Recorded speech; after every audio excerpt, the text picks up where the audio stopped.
Good evening everyone, मैं engineer Raghavan Singh बढ़ाना आपके अपने YouTube channel JSM GS study point में स्वागत करता हूं। आज मैं आप लोगों को समझ लेकर आया हूं महा रिवीजन सीरीज में। आगे हम बात करेंगे आज मध्य प्रदेश में गंगा नदी तंत्र एवं माही नदी तंत्र। इन दो नदी तंत्रों को हम क्रम बाई क्रम कवर करेंगे। सर्वप्रथम हम जानेंगे माही नदी तंत्र को।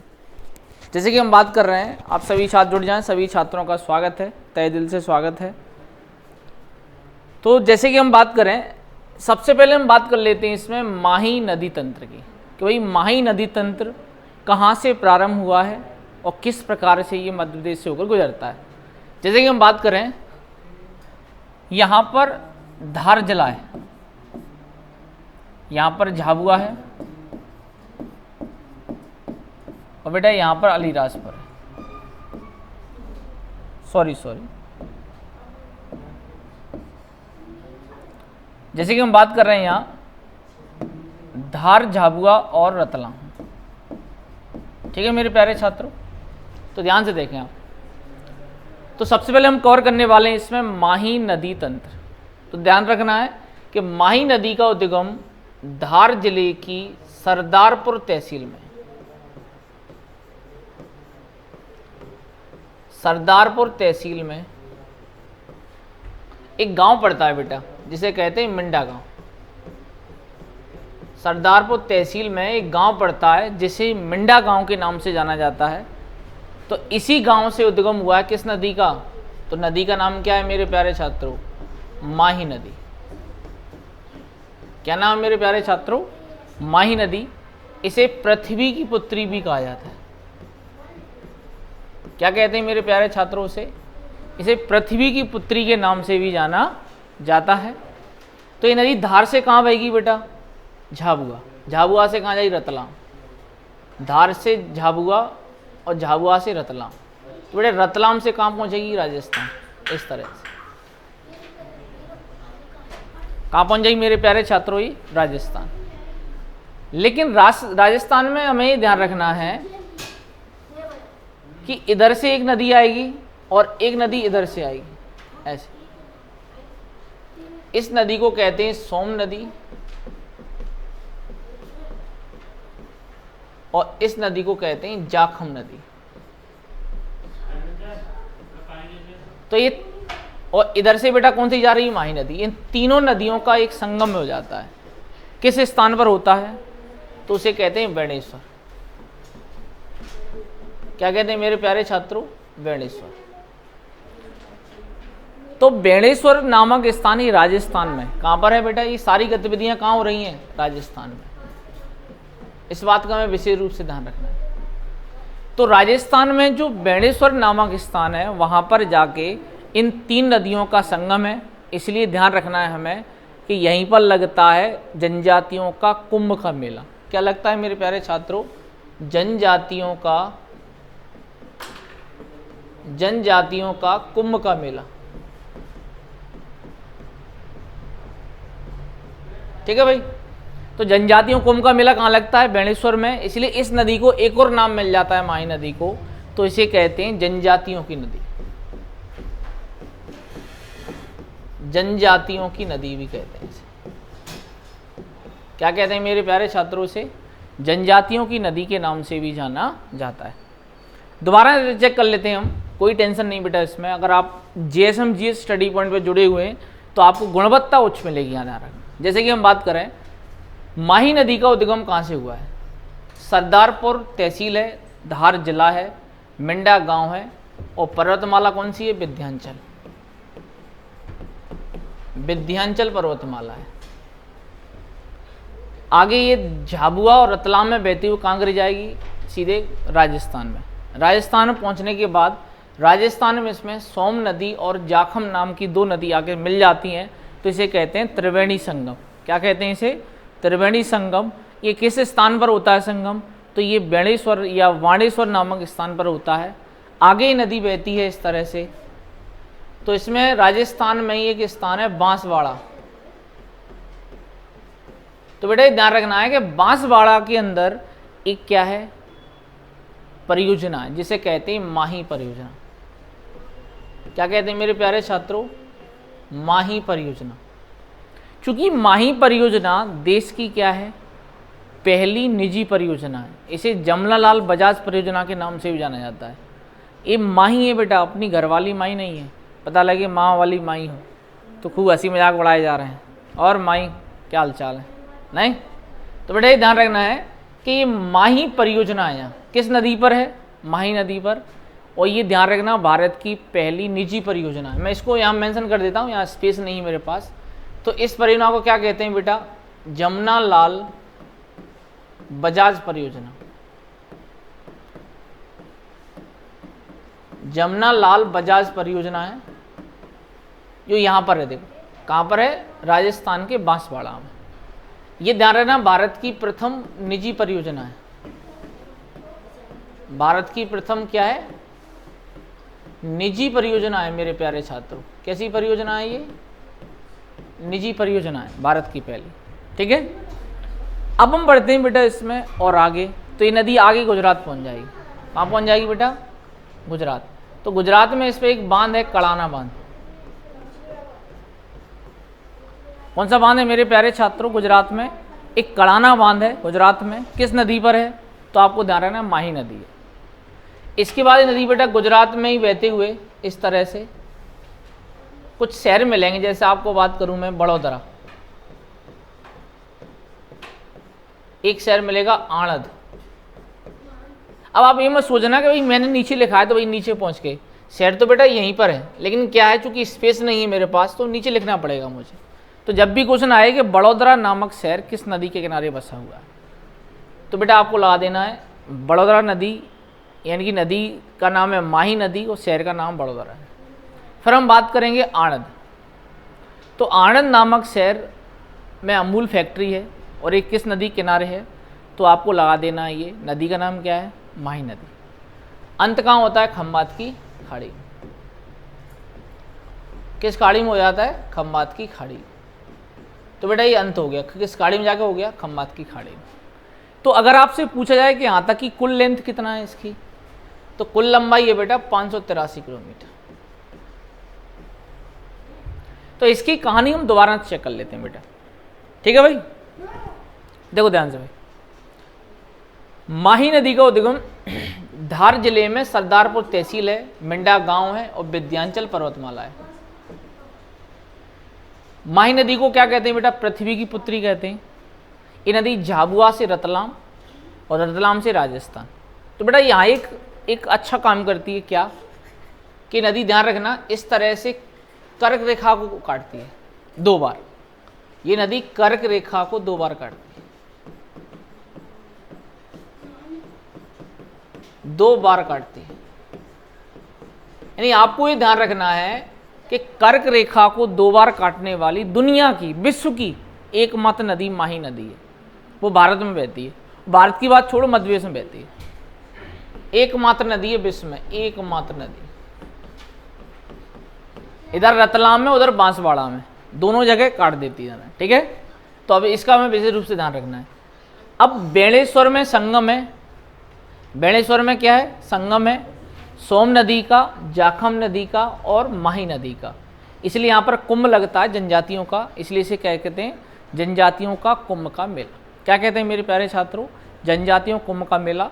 आगे नदी बांसवाड़ा में बहती राजस्थान में ही, तो यहाँ पर माही परियोजना है, जिसे क्या कहते हैं बेटा, जमनालाल बजाज परियोजना के नाम से जाना जाता है। ये भारत की प्रथम निजी परियोजना है। क्या है मेरे प्यारे छात्रों, निजी परियोजना है। आगे नदी कड़ाना बांध बनाती है यहाँ। लेकिन अब यहाँ पर नोट पॉइंट देखो ध्यान से, क्या है,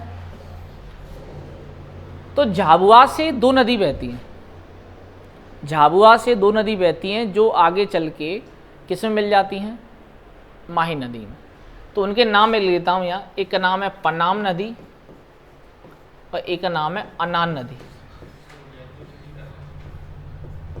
एक का नाम है अनाम नदी, एक का नाम है पनाम नदी। ये दोनों ही सहायक नदियाँ किसकी हैं, तो बेटा ये ध्यान रखना, दोनों ही सहायक नदियाँ हैं किसकी, माही नदी की, जो झाबुआ से निकलकर किस में मिल जाती हैं, राजस्थान में एक मिलती है और एक मिलती है गुजरात में जाके। इस बात का हमें विशेष रूप से ध्यान रखना है। तो ये दोनों किसकी सहायक नदियाँ होंगी, फिर माही नदी।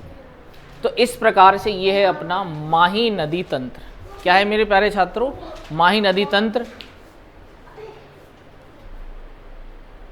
ठीक है, इस बात का हमें विशेष रूप से ध्यान रखना है। तो सभी छात्र इसका स्क्रीनशॉट ले लें। हम लगातार अब बढ़ रहे हैं गंगा नदी तंत्र की ओर। मध्य प्रदेश में गंगा नदी तंत्र।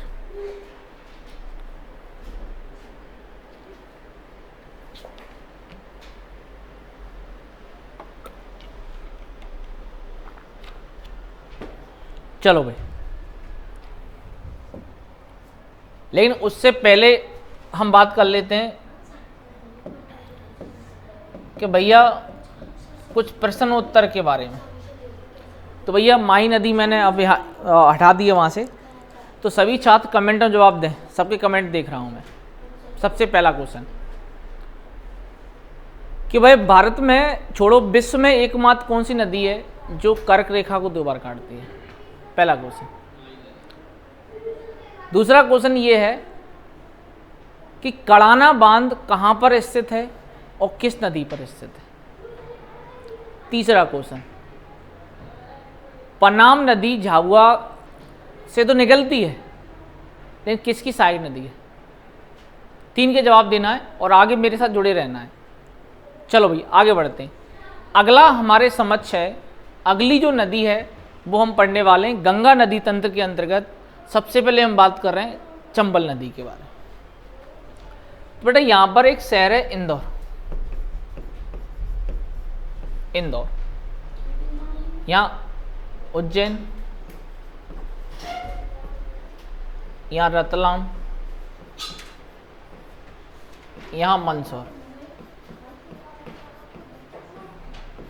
और यहाँ नीमच। ठीक है बेटा, तो ध्यान से देखते चलें। इंदौर जिले में एक तहसील है मऊ तहसील। कौन सी तहसील है मेरे प्यारे छात्रों? मऊ तहसील। चूंकि मऊ तहसील में जन्म हुआ था बाबा साहब अम्बेडकर का, जिन्होंने देश में नाम रोशन कर दिया था। तो मऊ तहसील में एक पहाड़ी है जना पाव पहाड़ी। जना पाव पहाड़ी। मऊ तहसील में एक पहाड़ी है मेरे प्यारे छात्रों, जिसे कहते हैं जना पाव पहाड़ी। तो जो जना पाव पहाड़ी है ना, इस पहाड़ी का एक पॉइंट है बाचू पॉइंट। यहीं से उद्गम हुआ है। अब आप ये मत सोचना कि इंदौर से यहां तक आ गए हम, ऐसा नहीं है भाई। तो ये इंदौर जिले में ही मऊ तहसील है और उसी में क्या है? जना पाव पहाड़ी है और उसी में है बाचू पॉइंट। उसी में क्या है मेरे प्यारे छात्रों? बाचू पॉइंट है। और वहीं से उद्गम हुआ है किस नदी का? चंबल नदी का। किस नदी का उद्गम हुआ है मेरे प्यारे छात्रों? यहाँ से नदी का नाम क्या है? चंबल नदी। तो जो उद्गम हुआ है वो हुआ है चंबल नदी का। ठीक है मेरे प्यारे छात्रों। और आगे नदी इस तरह से बहेगी, देखो, इंदौर से उज्जैन, रतलाम, मंदसौर, नीमच, ऐसे ऐसे। लेकिन इस समय कुछ घटनाएं ध्यान रखना है। तो देखो ध्यान से बेटा, इंदौर में इस नदी पर 3 जलप्रपात है। और आप जानते हैं जलप्रपात मतलब सुंदर कन्याओं और कन्याओं के नहाने का स्थान। समझ लो, सिंपल सी बात। जो कपल्स होते हैं वो इकट्ठा वहीं जाते हैं और प्रेम बढ़ता है इससे। कभी नदी में बह जाए तो और ज़्यादा बढ़ जाता है। तो ये समस्याएं रहती हैं। ठीक है भाई। तो इनके नाम क्या क्या हैं? तो एक का नाम है बेटा पाताल पानी जलप्रपात। दूसरे का नाम है झाड़ीदा, झाड़ीदा जलप्रपात। और बेटा तीसरे का नाम है शीतला माता, शीतला माता जलप्रपात। तो इस प्रकार से बेटा यहाँ हमें 3 जलप्रपात मिलते हैं देखने को। दोबारा देख लो बेटा, चूंकि आप, मैं बार बार कह रहा हूँ, जीएसएम जीएस स्टडी पॉइंट पे जुड़े हुए हैं, चिंता बिल्कुल नहीं करना है भाई। तो ध्यान से देखो भाई, चंबल नदी का उद्गम इंदौर जिले की मऊ तहसील में कौन सी पहाड़ी है? जनापाव पहाड़ी है। कौन सा पॉइंट है? बाचू पॉइंट से हुआ है। कौन सा पॉइंट है? बाचू पॉइंट से हुआ है। और इस नदी पर इंदौर जिले के अंदर ही 3 जलप्रपात है। एक है पाताल पानी, एक है झाड़ी दाह और एक है शीतला माता। तो इस प्रकार से 3 जलप्रपात हैं और आगे नदी उज्जैन, रतलाम, मंदसौर पहुंच जाती है। कहाँ पहुंच जाती है मेरे प्यारे छात्रों? मंदसौर, छमछम करते हुए। तो मंदसौर में इस पर गांधी सागर परियोजना है, गांधी सागर परियोजना है।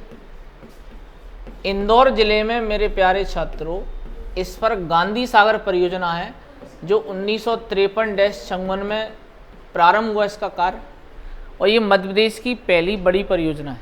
तो जब भी क्वेश्चन आए पेपर में, क्या क्वेश्चन आए पेपर में कि भैया गांधी सागर परियोजना किस नदी पर स्थित है, तो आपको खुश होकर लगा देना किस नदी पर है?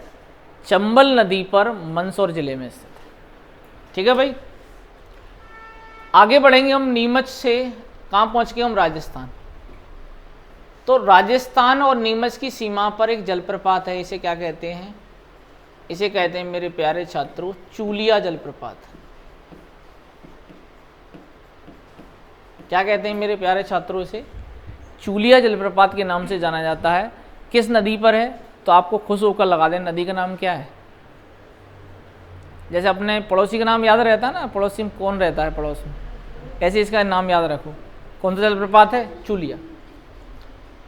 तो बेटा यहाँ पर क्या है, फेमस स्थान है चित्तौड़गढ़। यहाँ पर एक स्थान है चित्तौड़गढ़। चित्तौड़गढ़ आप जानते हैं वीरों की भूमि है, महाराणा प्रताप की नगरी है। तो यहाँ पर एक बांध बनाया गया, इसे कहते हैं राणा प्रताप सागर बांध। राणा प्रताप सागर बांध कौन सा बांध है मेरे प्यारे छात्रों? राणा प्रताप सागर बांध है, चित्तौड़गढ़ में है। ये किस नदी पर है? खुश हो जाना, नदी कौन सी है? चंबल। कौन सी नदी है? चंबल। ठीक है, आगे हम बढ़ेंगे, ये नदी और जाएगी आगे, तो आप जानते हैं ये नदी और आगे बढ़ जाएगी। तो ये ध्यान रखना है हमें, आगे चल के नदी यहाँ कोटा शहर मिलता है राजस्थान में। कौन सा शहर मिलता है? कोटा। तो कोटा में एक जल बांध है, इसे कहते हैं जवाहर, क्या कहते हैं मेरे प्यारे छात्रों? जवाहर सागर बांध। जवाहर सागर बांध किस बांध के नाम से जाना जाता है? जवाहर सागर बांध नाम से। आपको थोड़ा सा ऊपर हो गया है, कोई दिक्कत नहीं, लेकिन मैं बोल रहा हूँ इस चीज़ को। तो जवाहर सागर बांध किस नदी पर है? तो चंबल नदी पर है। और कहाँ पर है? राजस्थान में। राणा प्रताप सागर बांध कहाँ है? चंबल नदी पर है, राजस्थान में। आगे देखो बेटा, यहाँ मुरैना का शिवपुर, मुरैना के पास है शिवपुर। शिवपुर यहाँ मुरैना, यहाँ पर है भिंड। क्या है मेरे प्यारे छात्रों? यहाँ भिंड है। ठीक है भाई, तो नदी अब कहाँ पहुँच जाएगी? देखो शिवपुर पहुँच जाएगी नदी। शिवपुर, मुरैना, भिंड पहुँचेगी सीधा इस तरह से। ठीक है, तो शिवपुर, मुरैना और भिंड में, इन 3 जिलों में किसका निर्माण हो जाता है? बीहड़ का निर्माण हो जाता है। बीहड़ मतलब अभिनालिका अपर्दन। अभिनालिका अपर्दन कौन सा अपर्दन हो जाता है मेरे प्यारे छात्रों? अभिनालिका अपर्दन। बीहड़ क्या होता है? यहाँ पर मिट्टी का इतना बड़े स्तर पर कटा हो जाता है मिट्टी का कि बड़े बड़े बीहड़ों का निर्माण हुआ है। तो ये इसलिए भिंड, मुरैना और शिवपुर को बागियों का गढ़ कहा जाता है। आज भी जब हम, जो भी हमारे लोग हैं भिंड, मुरैना, ग्वालियर के, ये लोग कहीं भी जाएं, मुंबई जाएं या दिल्ली जाएं, कहीं भाई कहाँ से आए? हमने कहा ग्वालियर से आए, हमने कहा मुरैना से आए, तो लोग सदमे में चले जाते हैं। क्यों? लोगों को ये लगता है कि यार ये तो उसी कौम है। लेकिन बेटा आज ये समय बदल गया। आज आप देखेंगे कि भिंड, ग्वालियर, मुरैना से जब मैं एक बार पहुंचा भोपाल शहीद म्यूजियम में, भोपाल में एक शहीद म्यूजियम बनाया गया है व्यापम के जस्ट सामने। तो जब मैं वहाँ पहुँचा तो मैंने वहाँ देखा कि यार जो शहीद हुए हैं ना, उसमें सबसे अधिक शहीद थे भिंड, ग्वालियर, मुरैना से, आर्मी के अंदर।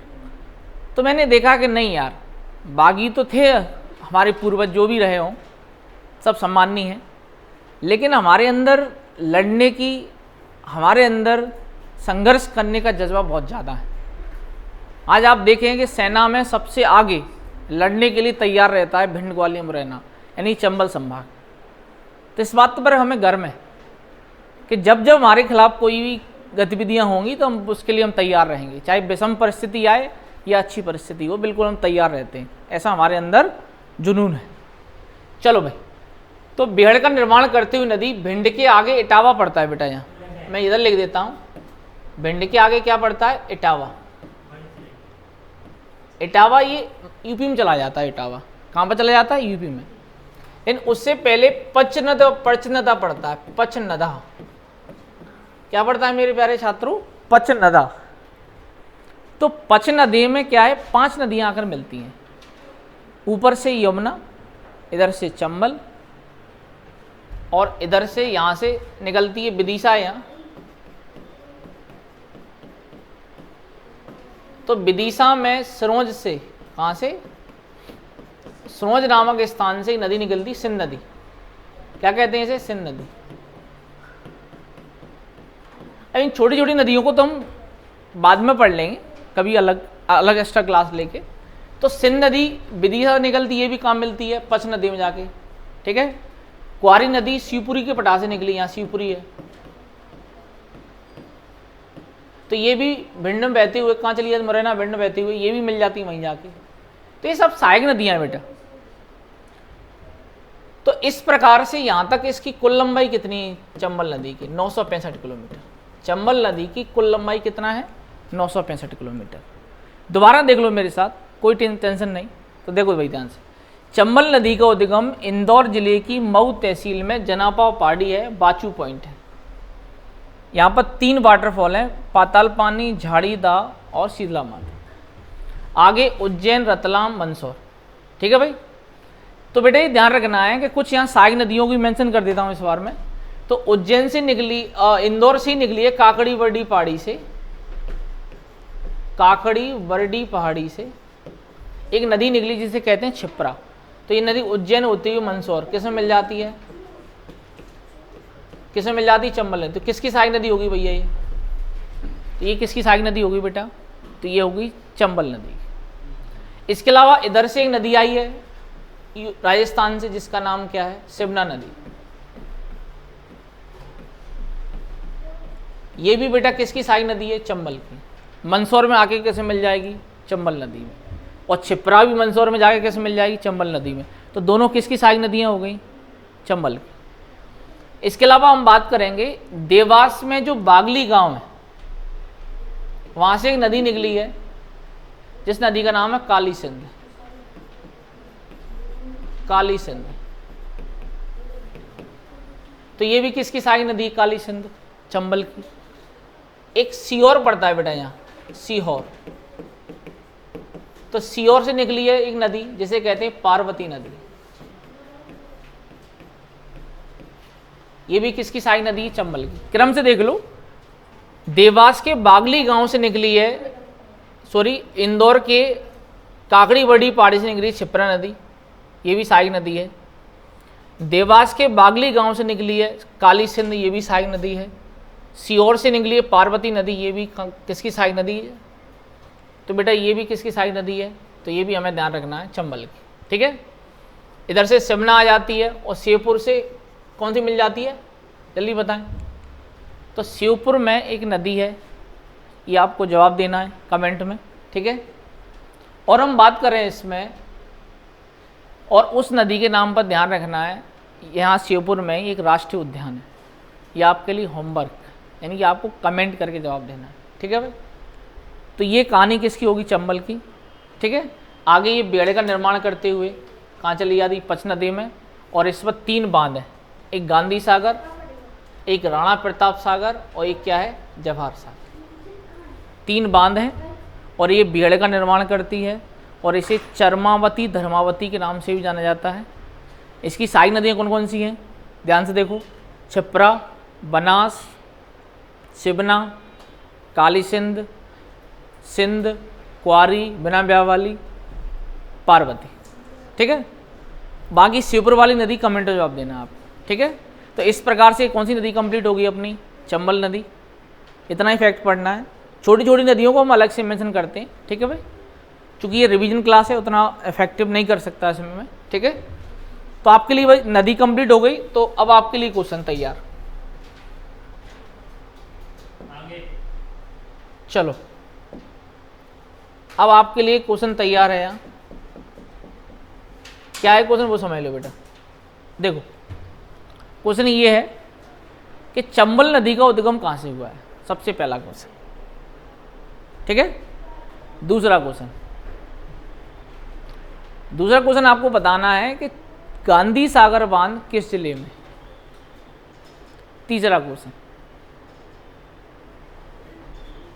क्वेश्चन बताएंगे जवाहर सागर परियोजना राजस्थान के किस जिले में। इन क्वेश्चन के जवाब देना आप। ठीक है भाई, अब आ जाते हैं बेटा हम आगे। अगली जो नदी है वो हमें कवर करना है, वो ये है बेटा, यहां पर है रायसेन। कौन सा जिला है मेरे प्यारे छात्रों, यहाँ रायसेन। तो रायसेन का एक जिला है कुमरा गांव। रायसेन में एक गांव है कुमरा गांव, और ये है विंध्याचल पर्वतमाला। यहाँ पे कौन सी पर्वतमाला है, विंध्याचल पर्वतमाला। कौन सी पर्वतमाला है मेरे प्यारे छात्रों, विंध्याचल पर्वतमाला है। और रायसेन जिले का कौन सा गांव है, तो एक कुमरा गांव। तो अब जानते हैं रायसेन से लगा हुआ क्या है, यहाँ विदिशा है। ठीक है भाई, तो ये नदी यहां से निकलकर कुमरा गांव से इस तरह से बहेगी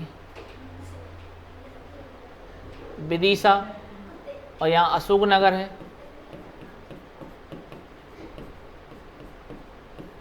ठीक है, इस तरह से, फिर इस तरह से मुड़ जाएगी ऐसे ऐसे ऐसे। ठीक है, यहाँ पर बेटा सागर है, यहाँ टीकमगढ़ है,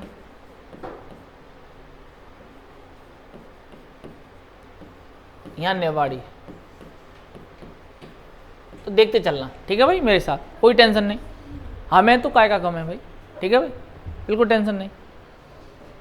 हाँ, तो बेटा इस नदी का नाम लिख लो पहले। क्या नाम है, बेतवा नदी। पता लगे जिसके बारे में हम पढ़ रहे हैं, कहते नहीं जिस गली के चक्कर लगा रहे हैं उस गली में पता नहीं कौन रहता है। पता तो करना पड़ेगा भाई, तभी सफलता मिलेगी।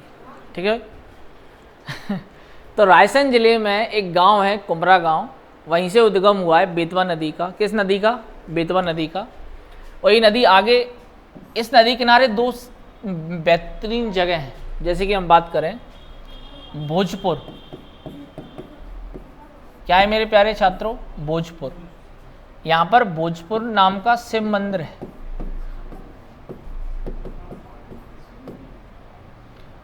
और सांची का स्तूप है। रायसेन में ही बेटा इधर है दोनों चीज। सांची का स्तूप है, भोजपुर नाम का शिव मंदिर है, और सांची का स्तूप है। ये दोनों ही स्थान रायसेन जिले में है, समझ रहे हो। तो भोजपुर का जो शिवलिंग है, इसे बनवाया था राजा भोज ने। किसने बनवाया था, परमार वंश का एक राजा था जिसका नाम था भोज। इसने ये मंदिर को बनवाया था। और सांची का स्तूप किसने बनवाया था, सम्राट अशोक ने। तो अगर आपसे क्वेश्चन पूछ लिया जाए मेरे प्यारे छात्रों कि सम्राट अशोक के द्वारा कौन सा स्तूप बनवाया गया रायसेन जिले में, तो आपको खुशो का लगा देना। नाम क्या है, सांची का स्तूप। किस नदी के किनारे है, तो भी झंडा गाड़ देना। नदी कौन सी है, बेतवा। नदी कौन सी है, बेतवा। ठीक है भाई। अब बाकी के सांची के स्तूप में भैया महात्मा बुद्ध के शिष्य थे, महायोगलान और सारीपुत्र, उनकी अस्थि अवशेष थे। ठीक है, तो वो अपने को डीपली नहीं जाना उसमें भाई। ठीक है, तो सांची का स्तूप हो गया यहाँ तक। फिर देखो विदिशा, तो पूछा है कि विदिशा किस नदी के किनारे है, तो कुशों का लगा दे। नदी कौन सी है, नदी तो बेतवा ही है भाई। देखो कौन सी नदी है, बेतवा। तो यहाँ पर एक परियोजना है, जिसे कहते हैं हलाली परियोजना। क्या कहते हैं मेरे प्यारे छात्रों, इसे हलाली परियोजना। तो जो हलाली परियोजना है ना, इस हलाली परियोजना को क्या कहते हैं, सम्राट अशोक सागर परियोजना। सम्राट अशोक सागर परियोजना। पता क्यों कहते हैं बेटा, समझो मेरी बात। क्या हुआ था कि एक बार सम्राट अशोक एक दिन के लिए अशोकनगर में रुक गए थे, इसलिए उस जिले का नाम आज दिन तक अशोकनगर है। और विदिशा में उन्हें एक सुंदर कन्या मिल गई जिसका नाम था महादेवी। क्या नाम था? आप जानते हैं सुंदर कन्या मिलेगी तो नैन मटक्का हो गया, और भैया नैन मटक्का हो गया तो क्या हो गया? शादी होगी लगेगा नहीं। तो आप जानते हैं कि भाई अगर आपसे क्वेश्चन पूछा जाए सम्राट अशोक की ससुराल कहाँ थी, तो क्या लगाना है? विदिशा में। कहाँ पर थी ससुराल? विदिशा में थी। और उनकी पत्नी का नाम महादेवी था। क्या नाम था? तो नैन मटक्का कैसे हुआ था? महादेवी से। ठीक है, और इस बात का हमें विशेष रूप से ध्यान रखना है। और इसी महादेवी के एक पुत्र का नाम था महेंद्र और पुत्री का नाम था संघमित्रा, और जिन्हें भेजा था बौद्ध धर्म के प्रचार के लिए श्रीलंका। किसने भेजा था? सम्राट अशोक ने। अगर ये सारे क्वेश्चन आपको देखने को मिल जाए तो अब बेटा ये चंदेरी, जो चंदेरी है ना, चंदेरी अशोकनगर में, वो किस नदी किनारे है? तो वो है बेटा, हमें बिल्कुल ध्यान रखना है, वो है बेतवा नदी किनारे। आगे हम पढ़ेंगे सागर। तो बेटा सागर में एक नदी आगे मिल जाती है, सागर से निकली है, इस नदी का नाम है बीना नदी। तो ये बीना नदी किसकी सहायक नदी? जल्दी बताओ फटाफट। तो बीना नदी किसकी सहायक नदी है? बेतवा की। और इस पर एक वाटरफॉल है बेटा, भालकुंड जलप्रपात। कौन सा जलप्रपात है इस पर? तो ये ध्यान रखना है मेरे प्यारे छात्रों, बीना नदी पर सागर जिले में एक भालकुंड जलप्रपात है जो बहुत फेमस है। इसे राहतगढ़ के नाम से भी जाना जाता है। किसके नाम से? राहतगढ़ वाटरफॉल के नाम से भी जाना जाता है। इसके बाद हम बढ़ते हैं टीकमगढ़। तो बेटा ध्यान रखना है, टीकमगढ़ में दो नदी आगे मिलेंगी इसमें। एक का नाम है जामनी नदी, जो एमपी और यूपी की सीमा बनाती है, और दूसरी का नाम है दसान नदी। तो हमें देखो चार नदी सहायक मिलेगी बेतवा की। एक का नाम है हलाली जो बेतवा की सहायक नदी है, एक का नाम है बीना, एक का नाम है जामनी, एक का नाम है दसान। ये सब किसकी सहायक नदियाँ हो गई? जल्दी बताते चलें फटाफट। तो ये सब हो गई किसकी? बेतवा की। निवाड़ी में एक बेहतरीन पर्यटन शहर है जिसका नाम है ओरछा। तो भैया ओरछा किस नदी के किनारे है? तो ओरछा ध्यान रखना है बेतवा नदी के किनारे। किस नदी किनारे मेरे प्यारे छात्रों? बेतवा नदी के किनारे है। लेकिन यहाँ उत्तर प्रदेश के ललितपुर में किस स्थान पर? ललितपुर में एक बांध है इस नदी पर। उत्तर प्रदेश के ललितपुर में एक बांध है जिसका नाम क्या है? माता टीला। क्या नाम है? माता टीला। इसके अलावा हम बात करें राजघाट परियोजना। राजघाट परियोजना, और इसे क्या कहते हैं? रानी लक्ष्मी। तीन नाम है इसके भाई।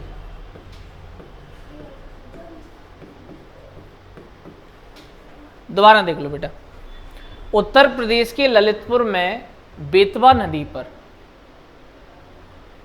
माता टीला, राजघाट या रानी लक्ष्मी नाम की परियोजना स्थित है, जिसमें ऐसा बताया जाता है कि माता टीला बांध अलग है और राजघाट बांध अलग है, और राजघाट बांध का नाम क्या हो गया है? रानी लक्ष्मीबाई परियोजना। क्या हो गया है?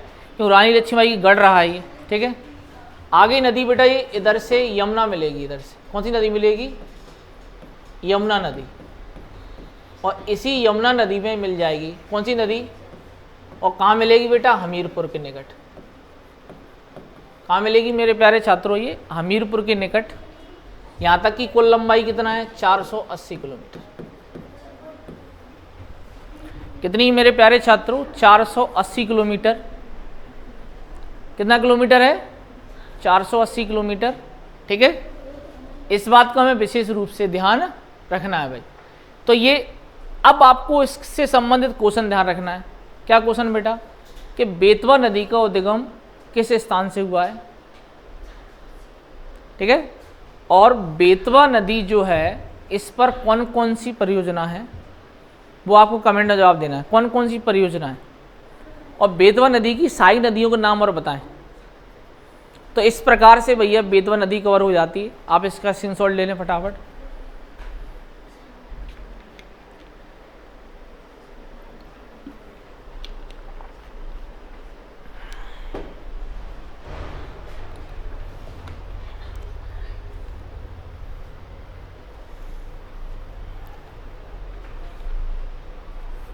चलो भैया आगे बढ़े, आगे बढ़ना ही जीवन है भैया। चलो आगे हम बढ़ते हैं। चलो अब आपके समझ आती है बेतवा नदी के बाद हम पढ़ने वाले हैं केन नदी। बेटा यहां पर एक जिला है कटनी, यहां जिला है पन्ना, और यहां जिला है छतरपुर। ठीक है भाई। तो कटनी जो जिला है ना मेरे प्यारे छात्रों, तो कटनी जिले में एक रीठी नाम की तहसील है।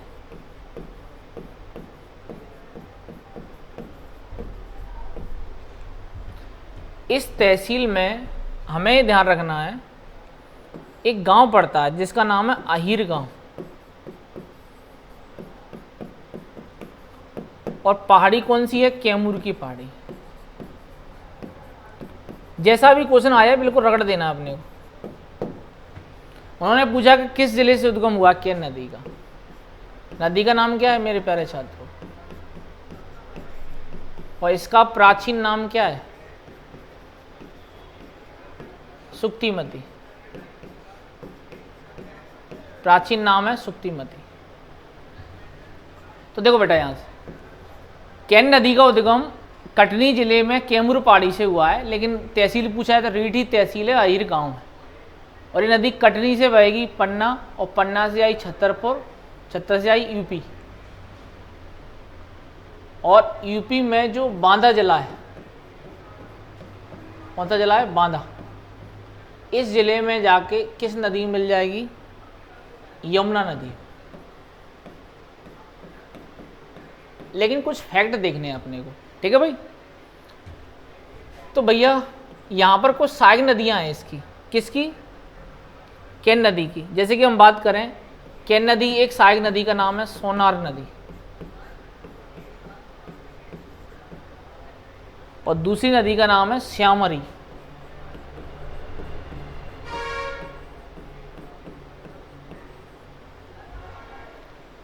और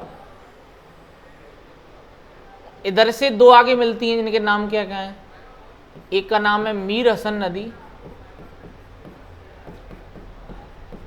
और दूसरे का नाम है गुड़ेर नदी।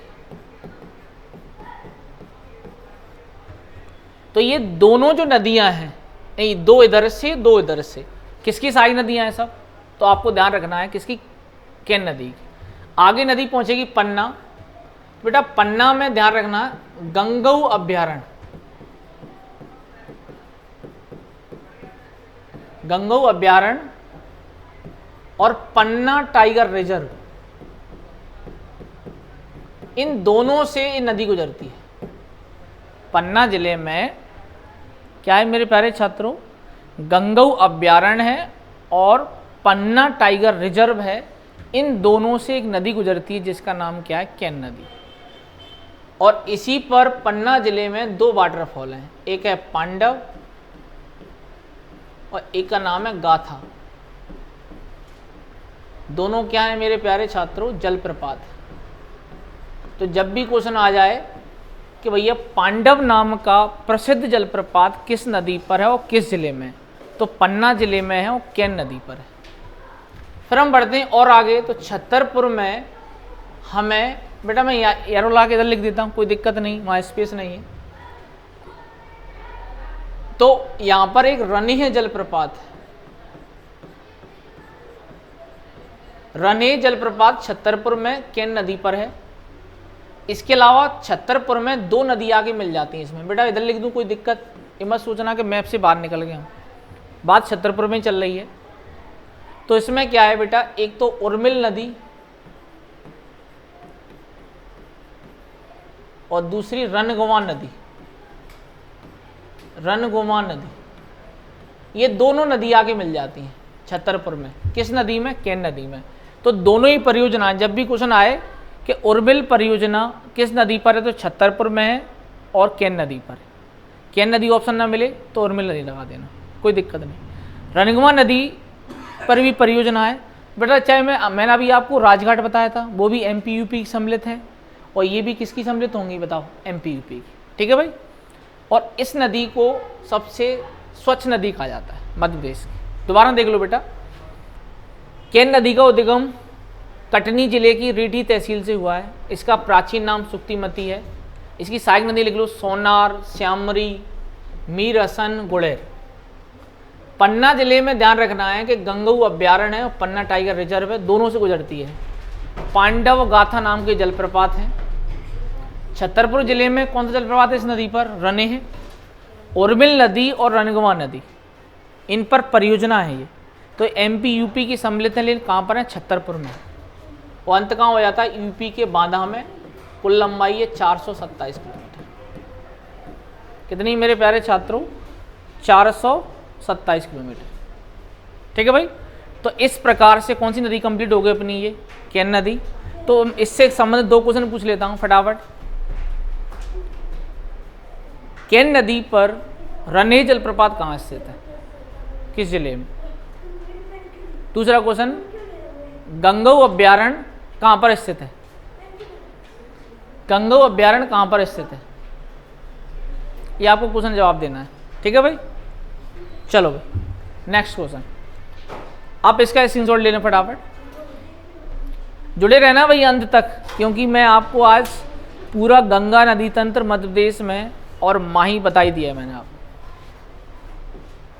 चलो अब हम आते हैं बेटा आगे। तो आपको ध्यान रखना है कि अगली नदी का नाम क्या है? टोंस नदी। तो देखो बेटा, यहाँ पर एक जिला पड़ता है सतना, यहाँ पर जिला है रीवा। तो सतना जिले में मैहर नाम की तहसील है। सतना जिले में मैहर नाम की तहसील है, और इस तहसील में गांव का नाम है जुलेरी गांव। कौन सा गांव मेरे प्यारे छात्रों? जुलेरी गांव। इस गांव से ही उद्गम हुआ है किस नदी का? नदी का नाम ध्यान रखो, टोंस नदी का। किसका उद्गम हुआ है मेरे प्यारे छात्रों? टोंस नदी का। और ये नदी इस तरह सतना से रीवा और रीवा से सीधा कहाँ पहुँच जाती है? यूपी। और यूपी में बेटा ये ध्यान रखना है कि यूपी में हमें ये ध्यान रखना है, यहाँ पर प्रयागराज पड़ता है। क्या पड़ता है? प्रयागराज। तो प्रयागराज में किसमें मिल जाती? गंगा नदी। दोबारा समझ लो बेटा, टोंस नदी का उद्गम सतना जिले की मैहर तहसील में जुलेरी गांव से हुआ है। किस गांव से हुआ है मेरे प्यारे छात्रों? जुलेरी गांव से हुआ है। और ये रीवा जिले में बहते हुए कहाँ पहुँच जाती है? उत्तर प्रदेश। और गंगा नदी में कहाँ मिल जाती? प्रयागराज के निकट। कहाँ मिल जाती मेरे प्यारे छात्रों? प्रयागराज के निकट गंगा नदी में जाके मिल जाती। फिर हम बात करें इसमें, सतना जिले में ही एक स्थान है अमरपाटन। यहां से उद्गम हुआ है बीहड़ नदी का। किस नदी का उद्गम हुआ है मेरे प्यारे छात्रों? बीहड़ नदी का। और ये इसकी सहायक नदी है, जो रीवा जिले में किसमें मिल जाती है? टोंस नदी में। चूंकि इस नदी पर क्या है? कुछ जलप्रपात हैं बीहड़ नदी पर। जैसे कि हम बात करें, बीहड़ नदी पर चचाई जलप्रपात है। मैं यहाँ लिखता हूँ बेटा एरो लगा के, चचाई जलप्रपात। तो आपसे क्वेश्चन इस तरह से आएगा पेपर में कि चचाई जलप्रपात किस नदी पर है? सॉरी यहाँ आपको दिख नहीं रहा होगा, मैं यहाँ इधर लिख देता हूँ, चचाई जलप्रपात। कौन सा? चचाई। तो चचाई जलप्रपात किस नदी पर है मेरे प्यारे छात्रों? बीहड़ नदी पर है। और किस जिले में है? तो रीवा जिले में। इसके अलावा हम बात करें, एक महाना नदी है इसकी सहायक नदी, इस तरह से, वो भी रीवा में मिलेगी जाके। नदी का नाम क्या है? महाना नदी। क्या नाम है मेरे प्यारे छात्रों? महाना नदी, चूंकि आपको दिख नहीं रही, मैं समझ रहा हूँ इस चीज़ को, तो मैं इधर एरो लगा के लिख देता हूँ इन पॉइंटों को। इधर नदी का नाम क्या है? महाना नदी। रीवा जिले की घटना है सारी। तो बेटा महाना नदी पर क्या है? एक जलप्रपात है, जिसे क्या कहते हैं, जल्दी बताएं। तो इसे कहते हैं बेटा केवटी जलप्रपात। क्या कहते हैं इसे? केवटी जलप्रपात।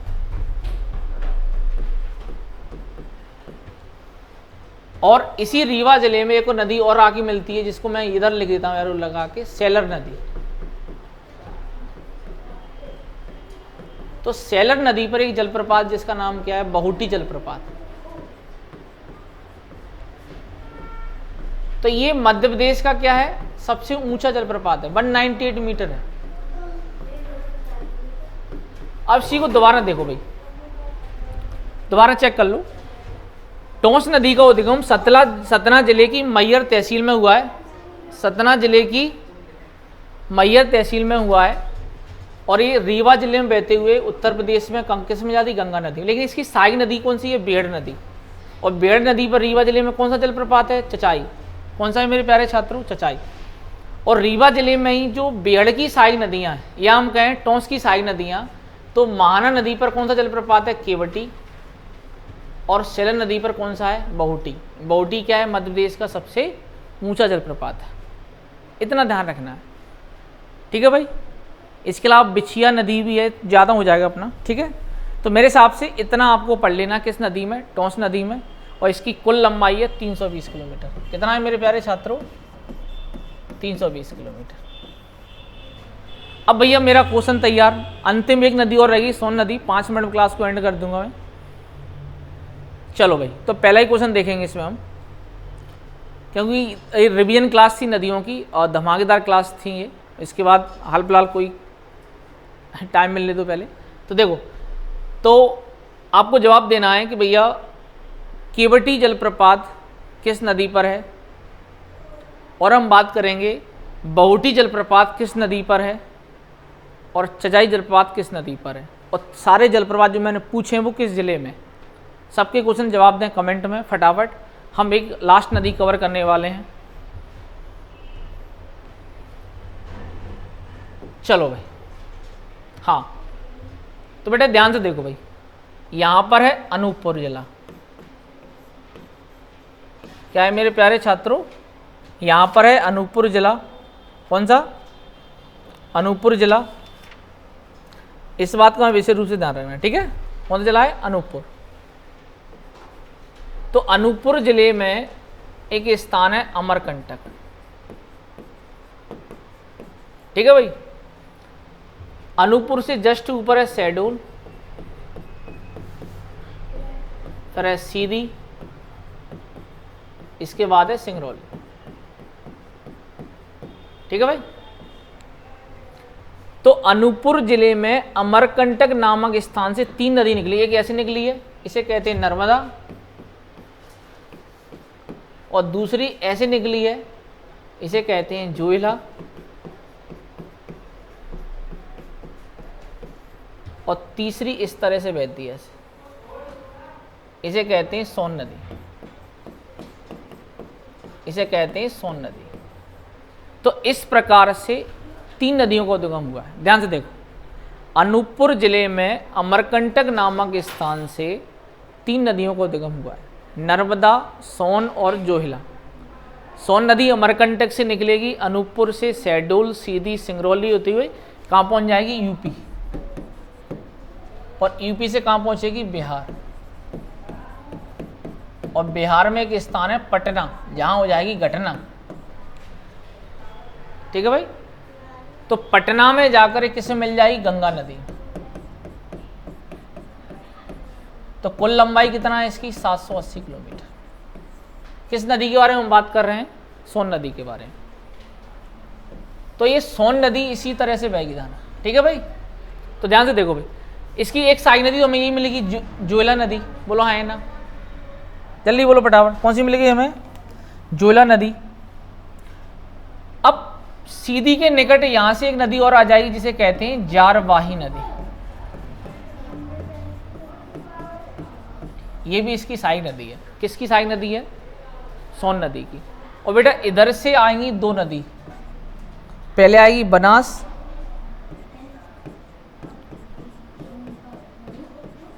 इधर से आएगी गोपद, और फिर आएगी रेहंद। बनास नदी, गोपद नदी, रेहंद नदी, ये सब किसकी सारी नदियां हैं? सोन नदी की। चूंकि रेहंद आपको नहीं दिख रही है, बनास गोपद तो दिख रही है, मैं समझ रहा हूँ, कोई दिक्कत नहीं, तो मैं इधर लिख देता हूँ। कौन सी नदी मिल जाती है? रेहंद।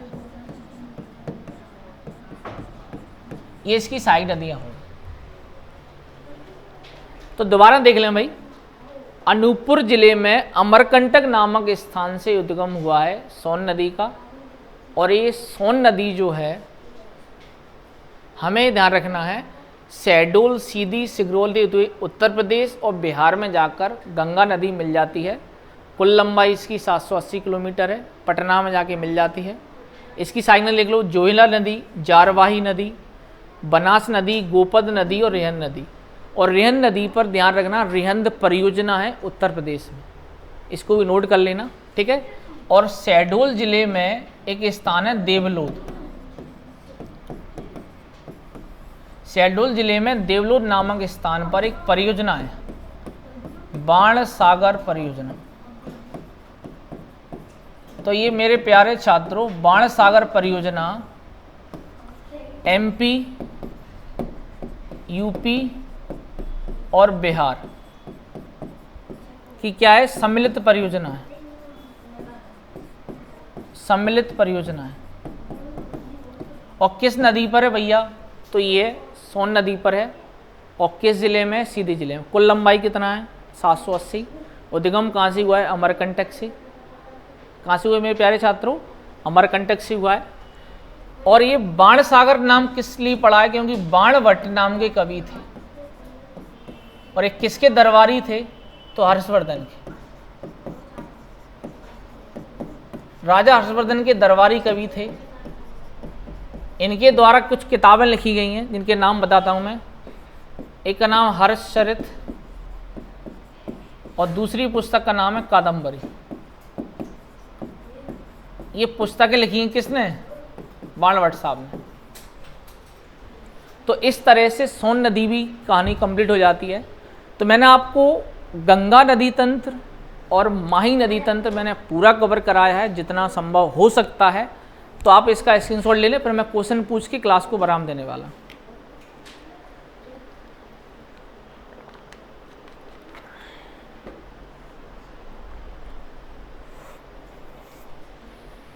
चलो भाई, तो आपको जवाब देना है कि सोन नदी की कितनी सारी नदियां हैं, इनके सबके नाम बताना है, ठीक है भाई। कमेंट में सोन नदी कितने राज्यों से होकर बहती, कमेंट जवाब देना है। बाण सागर परियोजना सोन नदी पर किस जिले में स्थित है, इसको आपको कमेंट में जवाब देना है। इतने जवाब देने के बाद आप महारथी हैं, आप श्रेष्ठ हैं। और अगर आपको मेरी क्लास अच्छी लग रही हो तो क्लास को लाइक करें, शेयर करें और सब्सक्राइब करना बिल्कुल ना भूलें। जय हिंद, जय भारत।